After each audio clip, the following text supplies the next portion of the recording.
Continuous glucose monitoring డివైసెస్తో ఏంటంటే మనం prick చేయకుండానే అది ఆటోమేటిక్గా షుగర్ రికార్డ్ చేసుకుంటుంది ఎవ్రీ మినిట్ కానీ ఎవ్రీ 5 minutes కానీ. దీన్ని సెన్సర్ అంటారు. ఈ white colour part is the sensor. దీన్ని చేతి వెనకాల భాగంలో అటాచ్ చేస్తారు. ఆ పెట్టే సిస్టమ్ కూడా చాలా ఈజీగా ఉంటుంది. దీనికి వెనకాల ఒక చిన్న ఫిలమెంట్ కనిపిస్తుందా మీకు, ఇట్లా ఇంతే ఫిలమెంట్ బాడీలోకి ఎంటర్ అవుతుంది. సో ఇది పెట్టేటప్పుడు అసలు పెయినే ఉండదు. ఇది సెన్సర్. తర్వాత ఇది రీడర్. ఒక వాల్యూ వచ్చేస్తుంది. సో షుగర్ ఎంత ఉంది మనం ఎప్పటికప్పుడు చూసుకోవచ్చు.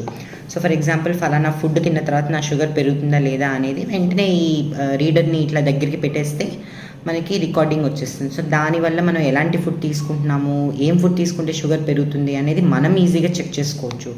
తర్వాత ఒక గ్రాఫ్ వస్తుంది. మనం ఒక యాప్ మన మొబైల్లో ఇన్స్టాల్ చేసుకోవాలి, దానికి ఒక గ్రాఫ్ వస్తుంది. సో ఆ గ్రాఫ్లో ఏంటంటే మనకి ఈజీగా షుగర్స్ ఎప్పుడు పెరుగుతున్నాయి ఎప్పుడు తగ్గుతున్నాయి అనేది నోట్ అవుతుంది.